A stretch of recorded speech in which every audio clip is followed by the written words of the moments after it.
پہلے بھی آپ کو یہ بتایا ہے کہ یہ وزیر اعظم کا فیصلہ تھا کہ جب تک وزارتیں، جس میں ہماری وزارت تھی، جس میں فائنانس کی وزارت تھی، جس میں بسپ کا پروگرام تھا، انہوں نے کہا جب تک آپ کوئی طریقہ کار نہیں لے کر آئیں گے جس میں ہر غریب آدمی کو مجھے واضح شکل میں آپ دکھائیں کہ بچایا جا رہا ہے، میں تب تک آپ کو تیل کی قیمت نہیں بڑھانے دوں گا۔ ہم نے 3 مختلف لائحہ عمل وزیر اعظم کے سامنے پیش کی، انہوں نے ہر مرتبہ ان میں ہمیں دکھایا کہ کیسے غریب آدمی سلپ ہو رہا ہے اس میں، کہ اگر آپ یہ پیٹرول کے اوپر صرف سبسڈی دے دیں گے تو جو انفلیشن کا امپیکٹ آئے گا یا مہنگائی کا امپیکٹ آئے گا، غریب آدمی اس سے کیسے ڈیل کرے گا۔ تو فائنلی یہ فیصلہ کیا گیا کہ غریب آدمی کو، اور غریب آدمی کی ڈیفینیشن ہے وہ شخص جو 35-40 ہزار روپے تک کما رہا ہے، جو کہ بسپ کے ڈیٹا کے مطابق 6 میں سے 4 خاندان پاکستان میں یہ ملک کی بربادی کر کے گئے ہیں، ملک میں غربت پھیلا کر گئے ہیں، کہ 6 میں سے 4 خاندان جو ہیں اس وقت وہ 37,000 روپے، یعنی سب سے جو چوتھا امیر ترین خاندان، وہ 37,000 روپے ایوریج سے کم پیسے کما رہا ہے۔ تو انہوں نے کہا کہ ہمیں اس کا سولوشن دے کر جائیں، تو وہ سولوشن آپ کے سامنے پیش کر دیا گیا ہے۔ ہر وہ شخص جو اس انکم رینج کے اندر ہے اس کو 2,000 کا وظیفہ دیا جائے گا، تاکہ وہ اپنی ٹرانسپورٹیشن پہ خرچ کریں، اپنے کھانے پہ خرچ کریں، یا جو بھی ان کی ضروریات ہیں ان کے مطابق وہ ان پیسوں سے کچھ سہولت اپنے لیے پیدا کر سکیں۔ پھر اس کے بعد یہ مشکل فیصلے کیے گئے ملک کو بربادی سے بچانے کے لیے، ملک کو دیوالیہ پن سے بچانے کے لیے، اور ایک ایسی سٹیبلٹی کریٹ کرنے کے لیے جس کے بعد اب آہستہ آہستہ انشاءاللہ آپ دیکھیں گے کچھ مہینوں کے اندر میں کچھ بہت لمبی بات نہیں کر رہا ہوں، انشاءاللہ کچھ مہینوں کے اندر آپ کو پہلے سٹیبلٹی نظر آئے گی، کچھ تکلیف نظر آئے گی۔ وہ تکلیف کسی حد تک تو وفاقی حکومت نے برداشت کی ہے، میرے خیال ہے 250 ارب کی تو ڈائریکٹ ہم سبسڈی دے چکے ہیں ابھی تک اس مد میں۔ کچھ تکلیف جو ہے وہ صاحب ثروت جن کو اللہ نے کچھ تھوڑا بہت نوازا ہے، کچھ ان کو تکلیف برداشت کرنی پڑے گی، اور حتی الامکان ہماری کوشش یہ ہے کہ غریب آدمی کے اوپر کوئی بوجھ نہ پڑے، جس کے لیے وہ طریقہ کار جس کا اعلان کر دیا گیا ہے، وہ اماؤنٹ جس کا اعلان کر دیا گیا ہے 2,000 روپے تک، وہ ہر خاندان کو جو غریب خاندان ہے انہیں دی جائے گی، تاکہ وہ اپنی ضروریات کے مطابق اس معاملے کو حل کرتے چلے جائیں۔ یہ مشکل فیصلہ تھا، یہ مشکل فیصلہ کیا گیا، مگر یہ مشکل فیصلہ ملک کو بربادی سے بچانے کے لیے کیا گیا۔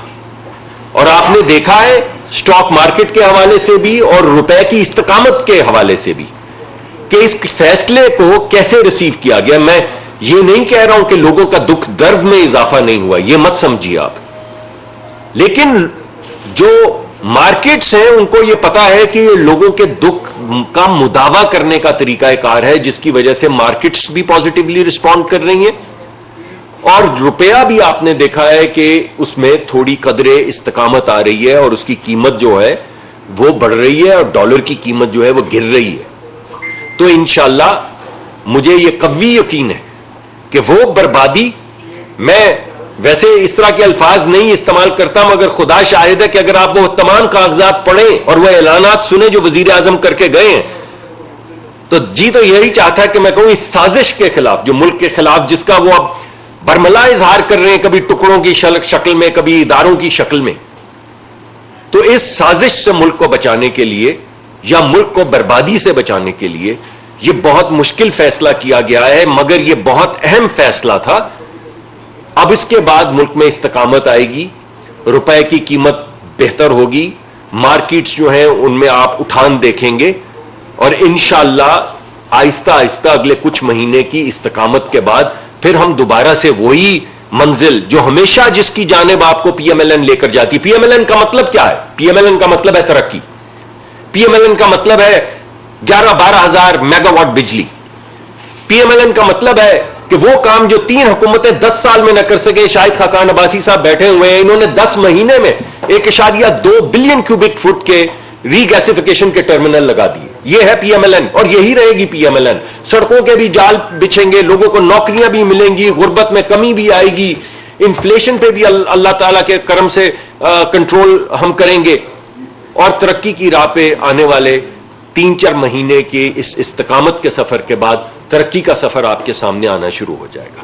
میں درخواست کروں گا. سوال سر آپ چھوٹا سا سوال یہ ہے کہ جو پچھلی گورنمنٹ تھی انہوں نے پیٹرول 4 سالوں میں 113 سے 49 پر لائے اور آپ لوگوں نے مہنگائی مارچ بھی کی ہے اور سب کے سامنے آپ کی اسٹیٹمنٹس بھی موجود ہیں. آپ 6 دنوں میں 7 دن کو کس طرح جسٹیفائی کریں گے؟ سادہ سا سوال. دیکھیں دنیا میں کوئی ملک نہیں ہے جو قیمت خرید سے کم پہ پیٹرول بیچتا ہو اور پاکستان نے بھی نہیں بیچا. پاکستان نے پچھلی حکومت میں 30 روپے ماہانہ ایک لیوی تھی فیڈرل لیوی اور 17% سیلز ٹیکس تھا. آج نہ لیوی ہے نہ سیلز ٹیکس ہے. آج صرف جو قیمت خرید ہے وہ بھی پوری طرح عوام سے وصول نہیں کی جا رہی. یہ بات ذہن نشین ہونی چاہیے کہ آج جس قیمت پر حکومت پیٹرول انٹرنیشنل مارکیٹ سے خریدتی ہے اس سے کم پیسے پر عوام کو دے رہی ہے. اس کی وجوہات کیا ہیں؟ اس کی بنیادی وجہ آج جو دنیا میں کموڈیٹیز اور خاص طور پر تیل کی جو قیمت ہے یہ بنیادی وجہ یہ ہے. اور دوسری وجہ جو روپے کی قدر میں کمی ہے ڈالر کے مقابلے میں. پیٹرول ڈالروں میں آتا ہے، جب روپیہ کمزور ہوگا اس کی قیمت میں اضافہ ہو جائے گا. اب اس کے اثرات کیا ہیں؟ اگر یہ بہت ہی مشکل فیصلہ تھا. ہم نے 3 ہفتے یہ اس بات کا جائزہ لیا کہ کیا ہم وہ فیصلہ جو پچھلی حکومت اپنے آخری دن کر گئی، جس نے مکمل طور پر جو ان کی کمٹمنٹس تھیں دنیا کے مالیاتی اداروں سے ان کی نفی کی، اور جس کا بوجھ آج ملک پر اتنا تھا کہ اگر یہ قیمت نہ بڑھائی جاتی آپ کی معیشت تباہ ہو جاتی، آپ ملک میں مہنگائی کا بے پناہ اضافہ ہوتا. اس سے بھی مہنگائی یقیناً آئے گی. جب پیٹرول یا ڈیزل کی قیمت بڑھتی ہے مہنگائی میں اضافہ ہوتا ہے.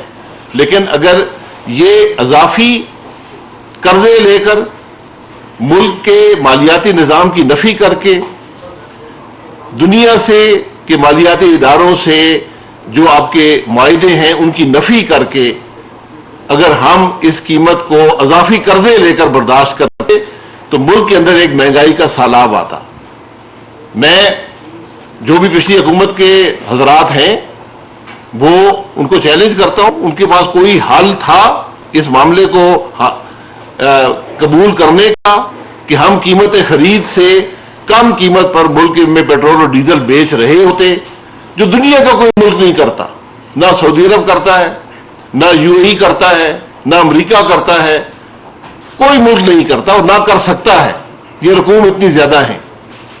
تو یہ ایک مشکل فیصلہ تھا، لیکن معیشت کو استحکام دینے کے لیے، ملک کی معیشت کو آگے بڑھانے کے لیے، اس کی بحالی کے لیے یہ مشکل فیصلے کرنے پڑیں گے. یہ بدقسمتی ہے کہ یہ مشکل فیصلے ہمیشہ پاکستان مسلم لیگ نون کے حصے میں آتے ہیں، لیکن یہ فیصلے نہ کرنا نہ ملک سے انصاف ہے نہ عوام سے انصاف ہے. یہ 2 چیزیں جڑی ہیں. جی یہ جو سبسڈی ایک تو یہ ہے کہ آپ نے سبسڈی کا بوجھ کتنا حکومت پہ کیا ہے کم کرنا اس جی میں بتا دیتا ہوں. جی یہ ہے کہ آپ کہہ رہے ہیں کہ کچھ جو ہے پرائیویٹ سیکٹر کی برداشت کریں گے، وہ پرائیویٹ نہیں، صاحب ثروت. جی تو وہ کیا ٹیکس کی صورت میں برداشت کرے گا اور وہ لوڈ کتنا ہوگا، کس انکم بریکٹ پہ آئے گا؟ جی دیکھیں میں بتا دیتا ہوں. آپ یہ حساب لگا لیں، آپ باہر سڑک پہ جائیں، ایک صاحب ہیں جو لینڈ کروزر چلاتے ہیں ڈیزل پہ. حکومت پاکستان آج 1 لاکھ روپے سے زیادہ ان کو رقم دے رہی ہے. جب وہ پیٹرول ڈالتے ہیں مہینے میں 1 لاکھ روپیہ اس ملک کے غریب عوام کی جیب سے جاتا ہے. اس بات کو یاد رکھیں.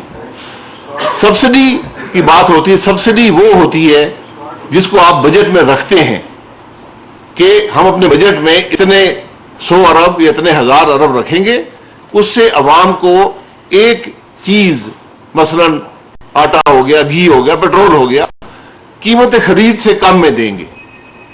ہمارے بجٹ میں 1 پیسہ بھی